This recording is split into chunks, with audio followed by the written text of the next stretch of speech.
తెలంగాణ రాష్ట్ర ముఖ్యమంత్రి రేవంత్ రెడ్డితో పాటు కొందరు కీలకమైనటువంటి మంత్రులు, మరొక పక్కన ఈరోజు కోమటిరెడ్డి వెంకటరెడ్డి వీళ్ళందరూ కూడా ఢిల్లీ బాట పట్టినటువంటి సందర్భం. అసలు ఢిల్లీకి రేవంత్ రెడ్డి ఇదే టైంలో ఎందుకు వెళ్ళాడు? అసలు రేవంత్ రెడ్డి ఎవరెవరిని కలవబోతా ఉన్నాడు?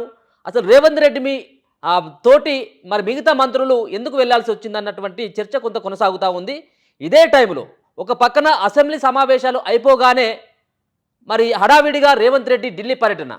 అది ఢిల్లీలో ఉన్నటువంటి కేంద్ర మంత్రులను కలవడానికా, లేకపోతుంటే మోదీతోటి ఏమైనా రహస్యమైనటువంటి ఒప్పందాన్ని చేసుకోవడం కోసం మాత్రమే రేవంత్ రెడ్డి ఏమైనా పోయిండా అన్నటువంటి కొంత చర్చ కొనసాగుతున్నటువంటి సందర్భంలో మరి ఇప్పుడంతా రాష్ట్ర రాజకీయాలంతా మరి ఢిల్లీకి చేరేటువంటి సందర్భం.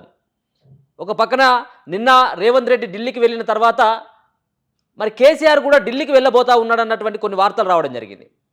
మరి రేవంత్ రెడ్డి వెళ్ళిన తర్వాత కేంద్ర మంత్రులను కలవాలి, తెలంగాణ రాష్ట్రానికి రావాల్సినటువంటి నిధులతో పాటు హక్కులు కూడా ప్రధాని నరేంద్ర మోడీని కలిసి వివరించేటువంటి ప్రయత్నం, అలాగే సెంట్రల్లో ఉన్నటువంటి మినిస్టర్స్ని మరి కాళేశ్వరంలో జరిగినటువంటి అవినీతే కావచ్చు, మనకు రావాల్సినటువంటి నీటి వాటే కావచ్చు, మనకు రావాల్సినటువంటి నిధులపైన కానీ వీటిని అన్నిటిపైన కొంత చర్చించిన తర్వాత దాని తర్వాత ప్రధాని నరేంద్ర మోడీని కలిసేటువంటి ప్రయత్నం చేసేందుకు మాత్రమే ఇక్కడ ముఖ్యమంత్రి రేవంత్ రెడ్డి ఢిల్లీ బాట పట్టినట్టుగా తెలుస్తూ ఉంది. రేవంత్ రెడ్డిని మరి మోడీని కలిసిన తర్వాత ఏ అంశాలు చర్చకు రాబోతూ ఉన్నాయి? మరి రేవంత్ రెడ్డితోటి భేటీ అయిన తర్వాత మాజీ ముఖ్యమంత్రి కల్వకుంట్ల చంద్రశేఖరరావు దేనికోసం ఢిల్లీ వెళ్ళబోతూ ఉన్నాడు?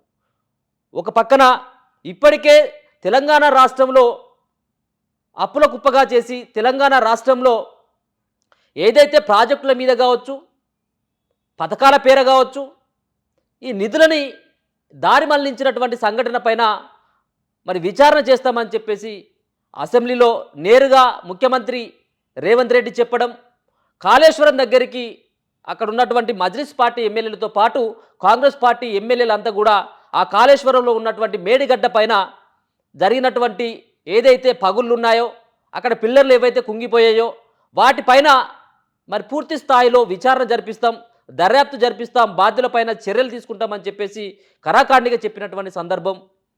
దాంతోపాటు తెలంగాణలో ఉన్నటువంటి మీడియాతో పాటు నేషనల్ మీడియాను కూడా అక్కడికి తీసుకువెళ్ళి కాళేశ్వరం ప్రాజెక్టు ఓహో అద్భుతం అని చెప్పేసి గతంలో చెప్పినటువంటి కేసీఆర్ ఎవరైతే ఉన్నారో కేసీఆర్ చేసినటువంటి పెంట ఇది అని చెప్పేసి చెప్పడానికి రేవంత్ రెడ్డి మరి తీవ్రమైనటువంటి ప్రయత్నాలు చేయడం జరిగింది. దానిలో సక్సెస్ కూడా కావడం జరిగింది. కాబట్టి ఎట్టి పరిస్థితుల్లో వీటిపైన విచారణ జరిగేటువంటి అవకాశం ఉంటుంది అతి తొందరలో. ఒకవేళ కనుక విచారణ జరిగినట్టయితే ఖచ్చితంగా మరి కేసీఆర్తో పాటు కేసీఆర్ యొక్క కుటుంబ సభ్యులు కూడా దాంట్లో ముఖ్యంగా హరీష్ రావుతో పాటు దాంట్లో ఎవరెవరైతే భాగస్వాములు ఉన్నారో, ఏదైతే ఆ ప్రాజెక్టు సంబంధించినటువంటి అంశంలో ఎవరెవరికైతే ముడుపులు ముట్టినాయో, ఎవరెవరైతే దానిలో కాంట్రాక్టర్ల దగ్గర నుంచి వీళ్ళు ఆ అమౌంట్ తీసుకోవడం జరిగిందో వాళ్ళందరి పేర్లు కూడా బయటకు వచ్చినట్టయితే ముఖ్యంగా కల్వకుంట్ల కుటుంబంలో ఉన్నటువంటి వాళ్ళే మొదటిగా అరెస్ట్ అయ్యేటువంటి అవకాశం ఉన్నటువంటి సందర్భంలో మరి వీళ్ళ అరెస్టును కాపాడుకునేందుకు, వీళ్ళ కుటుంబ సభ్యుల యొక్క అరెస్టును కాపాడుకునేందుకు, వాళ్ళని ఎట్టి పరిస్థితుల్లో కూడా అరెస్టు కానియకుండా తనను తాను కాపాడుకునేందుకు ఒక పక్కన కేసీఆర్ వెళ్తూ ఉంటే, కేసీఆర్ పైన ఎలాంటి చర్యలు తీసుకోవద్దు, కేసీఆర్ని ఎట్టి పరిస్థితుల్లో రక్షించాలన్నటువంటి ధోరణితోటి మోడీ రేవంత్ రెడ్డికి మరి ఒక రకమైనటువంటి స్వీట్ వార్నింగ్ ఇచ్చేటువంటి అవకాశం కూడా కనపడతా ఉన్నట్టుగా మనకు అర్థమవుతుంది. ఎందుకంటే రేవంత్ రెడ్డికి సంబంధించినటువంటి అంశం కూడా మరి కొంత తెర మీద మనకు అందరికీ తెలిసినటువంటి విషయమే.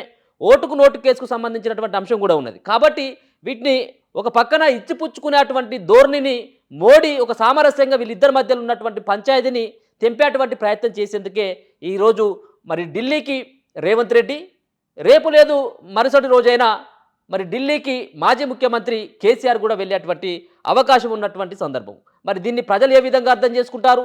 కేసీఆర్ ఏదైతే అసలున్నటువంటి సమస్య ఏమో ఇక్కడ జైలుకు వెళ్లకుండా కేసులు కాకుండా కాపాడుకునేందుకు మోడీ దగ్గరికి మరి కాళ్ళ బేరానికి వెళ్తున్నటువంటి సందర్భం ఒక పక్కన కేసీఆర్ది అయితే, ఇంకొక పక్కన ప్రచారం ఏమో ఈ విధంగా జరుగుతూ ఉంది. బీజేపీ పార్టీతోటి బీఆర్ఎస్ పార్టీ పొత్తు కూడుతుందన్నటువంటి కొన్ని వార్తలు రావడం జరిగింది.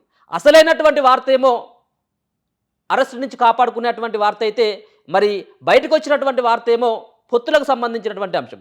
పొత్తులపైన క్లారిటీగా ఇక్కడ ఉన్నటువంటి రాష్ట్ర నేతలు బీజేపీ నేతలు అందరూ చెప్తా ఉన్నారు.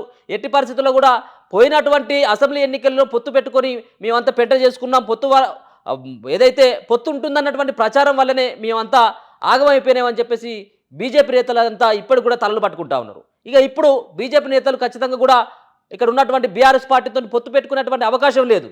దీనిపైన కరాఖండిగా చెప్తా ఉన్నారు. పోయినటువంటి ఎన్నికలలో కూడా మనం దెబ్బపడడానికి కారణం కూడా కేసీఆర్ అని చెప్పేసి కూడా చెప్పడం జరిగింది. మోడీతో పాటు ఇక్కడ ఉన్నటువంటి అమిత్ షాకి, జేపీ నడ్డాకి కానీ. కాబట్టి ఎట్టి పరిస్థితుల్లో పార్లమెంట్ ఎన్నికల్లో కేసీఆర్ తోటి కలిసిపోయేటువంటి అవకాశం లేదు బీజేపీ పార్టీ. కేవలం ఇప్పుడున్నటువంటి చర్చ అంతా కేసీఆర్కి మరి ఏదైతే ఆప్తమిత్రుడుగా పేరున్నటువంటి ప్రధాని మోడీ మాత్రమే ఇప్పుడు ఆయనకు దేవుళ్ళకి కనపడతా ఉన్నాడు కేసీఆర్కి. ఇక కేసీఆర్కు ఎక్కడ కూడా దిక్కు దివార లేకుండా పోయింది. ఇక ఉన్నదంతా కూడా ఏదైతే అన్నికి సంబంధించినటువంటి సమస్యలంతా చుట్టుముట్టి ఉన్నాయి. ఇక కేవలం ఒకరిని ఒకరు నమ్ముకోవడం జరిగింది కేసీఆర్. కేవలం మనల్ని కాపాడాలనేది ఉంటే, మన కుటుంబ సభ్యులను కాపాడాలనేది ఉంటే, మనం ఈ కేసుల నుంచి బయటపడాలనేది ఉంటే ఆయన ముందున్నటువంటి ఆప్షన్ ఒకటి ఏంటిదంటే ఖచ్చితంగా మోడీ మాత్రమే మమ్మల్ని కాపాడగలుగుతాడు. మోడీకి ఏ విధంగానైనా ప్రధాని నరేంద్ర మోడీ గారికి ఎట్టి పరిస్థితుల్లోనైనా కానీ ఆయన చేతిలోనే ఈ సంబంధించినటువంటి సమస్య కనుక మనం పెట్టినట్టయితే ఉంటే ఏదో రకంగా బయటపడవచ్చు అన్నటువంటి ధోరణితోటి కేసీఆర్ ఆ విధమైనటువంటి ఆలోచన చేస్తున్నట్టుగా స్పష్టంగా అర్థమవుతా ఉంది. ఇక గతంలో మరి ఒకవేళ కనుక మోడీ చెప్పినట్టయితే ఉంటే రేవంత్ రెడ్డికి, ముఖ్యమంత్రి రేవంత్ రెడ్డి గారికి కనుక మరి ఒక విషయాన్ని మాత్రం ఒకవేళ కనుక ఎట్టి పరిస్థితుల్లో కూడా కేసీఆర్ పైన, కేసీఆర్ యొక్క చేసినటువంటి ఏవైతే ఈ అవకతవకలు ఉన్నాయో వీటిపైన కొంత సైలెంట్గా ఉండమని చెప్పేసి రేవంత్ రెడ్డి కనుక కొంత చెప్పి రేవంత్ రెడ్డి కూడా మోడీ మాట విన్నట్టయితే ఉంటే మరి ఖచ్చితంగా కూడా రేవంత్ రెడ్డి సర్కార్ పైన కూడా ఎఫెక్ట్ పడేటువంటి అవకాశం ఉంటుంది. కాంగ్రెస్ పార్టీలో ఉన్నటువంటి చాలా మంది పైన కూడా వేట్ పడేటువంటి అవకాశం ఉంటుంది. ఎందుకంటే ఒక పక్కన తెలంగాణలో ఉన్నటువంటి గతంలో ఉన్నటువంటి సర్కార్కి, బీఆర్ఎస్ ప్రభుత్వానికి, అలాగే కేంద్రంలో ఉన్నటువంటి బీజేపీ పార్టీకి మరి రెండు పార్టీలు ఒకటే. ఈ రెండు పార్టీలు కూడా బయట కొట్టుకున్నప్పటికీ కూడా లోపల కలిసి ఉన్నటువంటి పార్టీలు ఈ రెండు పార్టీలు అని చెప్పేసి కాంగ్రెస్ పార్టీ ఆ విధమైనటువంటి ప్రచారం చేయడం జరిగింది. కల్వకుంట్ల చంద్రశేఖరరావు కూతుర్ని కాపాడడంలో బీజేపీ చాలా ప్రయత్నాలు చేసింది. బీజేపీ వల్లనే కల్వకుంట్ల కవిత అరెస్టు కాలేదన్నటువంటి ఒక భావన ఉండేది. అయితే ఇప్పుడున్నటువంటి నేపథ్యంలో ఒకవేళ కనుక కల్వకుంట్ల కుటుంబాన్ని అరెస్ట్ చేయకుండా మోడీ కనుక ఒకవేళ కనుక రేవంత్ రెడ్డికి వద్దు అని చెప్పినట్టయితే ఉంటే, మోడీ మాట విన్నట్టయితే ఉంటే ఖచ్చితంగా రేపు మరి తెలంగాణలో ఉన్నటువంటి ప్రజలంతా కూడా ఎవరు కూడా కాంగ్రెస్ పార్టీని హర్షించరు. కాంగ్రెస్ పార్టీని కూడా దరిదాపుల్లోకి కూడా రానిచ్చేటువంటి అవకాశం లేదు. ఇప్పుడున్నటువంటి నేపథ్యంలో ఖచ్చితంగా కూడా కాంగ్రెస్ పార్టీ ముఖ్యమంత్రి రేవంత్ రెడ్డి ఏదో ఈ రకంగా కల్వకుంట్ల కుటుంబంలో ఉన్నటువంటి ఎవరైతే అవినీతి చేసిందో వాళ్ళపైన చర్యలు తీసుకొని లక్షల కోట్ల రూపాయలకు సంబంధించినటువంటి అంశం కాళేశ్వరం ప్రాజెక్టు పైన విచారణ జరిపి పార్లమెంటు ఎన్నికల్లోప ఎవరినైనా కానీ ఒకరిని అరెస్ట్ చేసినట్టయితే ఉంటేనే రేపు రానున్నటువంటి పార్లమెంటు ఎన్నికల్లో కాంగ్రెస్ పార్టీ అనుకున్నటువంటి సీట్లని దాదాపుగా 8 నుంచి 10 సీట్లను కూడా సాధించేటువంటి అవకాశం ఉంటుంది. ఇక ఆ విధమైనటువంటి అడుగులు కనుక వేయనట్టయితే ఉంటే మరి ఖచ్చితంగా కాంగ్రెస్ పార్టీ పార్లమెంటు ఎన్నికల్లో చతికిలబడేటువంటి అవకాశం కూడా స్పష్టంగా కనబడుతున్నటువంటి నేపథ్యంలో మరి రేవంత్ రెడ్డి ఏ విధమైనటువంటి నిర్ణయాన్ని తీసుకోబోతా ఉన్నాడు.